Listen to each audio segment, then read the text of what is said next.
জুগুৰিপাৰ গাঁৱত যিটো আমাৰ ওৱেৰ হাউচ প্ৰকাণ্ড ওৱেৰ হাউচ ২৭,০০০ টন ইয়াত মানে ৰাখিব পাৰিব এনেকুৱা ডাঙৰ এটা ওৱেৰ হাউচ আমাৰ কুঞ্জু বাইদেৱে ইয়াত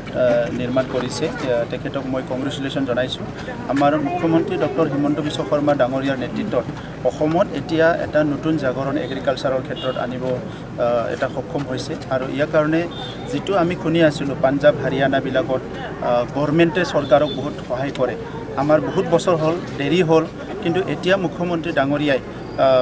কোনো এটা উন্নত ৰাজ্যত যি সিস্টেমত আমাৰ খেতিয়কবিলাকক সহায় কৰা হয় তেনেকুৱা একে সিস্টেমটো ইয়াত 100% লাগু কৰিছে আৰু হিটো তেখেতৰ তত্ত্বাৱধানত মোৰ ইজি কৰি দিয়া হৈছে যে এটা বতৰত যেতিয়া নেকি ধান ওলাই তাত পিপিসি সেন্টাৰবিলাকত যাই পেলাই ধান কিনিব তাত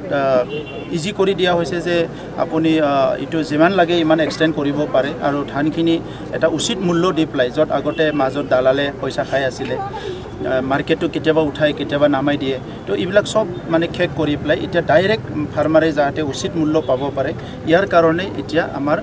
পিপিসি বিলাক বনোৱা হৈছে গুদামবিলাক বনোৱা হৈছে আৰু মিলিং যিমান পাৰে মিলটো এটো মানে দিয়া হৈছে সাবসিডাইজ এটা ৰেটত মানে এটা লোন দি পেলাই এটো বনাব দিয়া হৈছে সো অসমত এতিয়া প্ৰায় ষ্ট্ৰাকচাৰটো আহি গৈছে হয়তো এই বছৰত একদম খুব ভালকে হৈ যাব ইয়াৰ পিছত ডাইৰেক্টলি ফাৰ্মাৰ বিলাকে আজি ধানটো এটা উচিত মূল্যত বিক্ৰী কৰিব মিলিং হ'ব এফসিআই লৈ যাব আৰু লগে লগে নেক্সট খেতিৰ কাৰণে প্লেনিং কৰিব পাৰিব সো হিটো আমাৰ কাৰণে এটা ডাঙৰ এটা ভাল এটা এচিভমেন্ট এণ্ড ৰিজাল্ট বুলি ক'ব লাগিব এই কাৰণে গ্ৰাম্য অঞ্চলৰ খেতিয়ক ৰাইজৰ হৈ পেলাই মই মুখ্যমন্ত্ৰী ডাঙৰীয়াক ধন্যবাদ জনাইছোঁ আৰু এই অঞ্চলৰ ৰাইজক মই অনুৰোধ কৰিছোঁ যে গুদামটো কোনোবা নিৰ্মাণ কৰিছে হিটো তেখেতৰ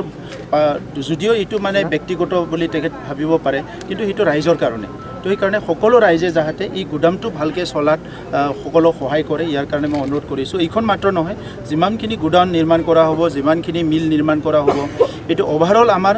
লোকেল ইকোনমিটো মানে ডেভেলপ কৰা এটো সহায় কৰিব এটো যাহাতে সবে আগবাঢ়ি আহে মই এটো অনুৰোধ কৰিছোঁ দুটাকৈ মুখ্য অচল হৈ পৰিছে বৰ্তমান কি কৈছে যি দুটাকৈ ৰাস্তা অচল হৈ পৰিছে বৰ্তমান কোনটো ৰাস্তা মুখ্য ৰাস্তাটো এতিয়া আমাৰ অসমৰ ইতিমধ্যে আজি দেখা পাইছে বহুতখিনি এমএলএ বিলাকৰ যিখিনি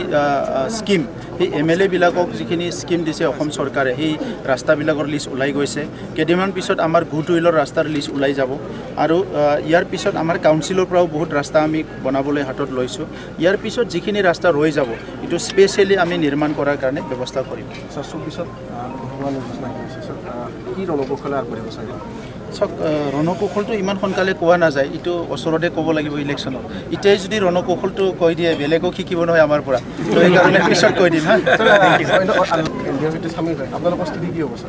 আমাৰ একো স্থিতি নাই আমি য'ত আছি তাতে আছোঁ হাগ্ৰামাই উৰে হাগ্ৰামাই নাচে হাগ্ৰামাই গা ধুৱে হাগ্ৰামাই ভাত খায় হাগ্ৰামাই শুই থাকে হাগ্ৰামাই কান্দি থাকে ইটোৰ লগত আমাৰ কি লিংক আছে আমাৰ লিংক আছে বড়োলেণ্ডত ৩৫ লাখ জনসাধাৰণৰ শান্তি দিব লাগে শান্তি ঘূৰাই আনাত আমি কাম কৰিব লাগে সকলো যুৱসকলে ভাল শিক্ষা পাব লাগে খেতিয়কসকলে ভালকে খেতি কৰিব পাৰিব লাগে সকলো জাতি জনগোষ্ঠী মিলি ভালকে চলিব পাৰিব লাগে সেইটোৱে আমি বিচাৰিছোঁ গতিকে হাগ্ৰামাই উঠে না বহে না কান্দে না হাঁহে ইটোৰ লগত আমাৰ কি লিংক আছে তেখেতক সোধক মঞ্চটো ক'ত কোনে কি যায় এইটো তেখেতক সুধিলে ভাল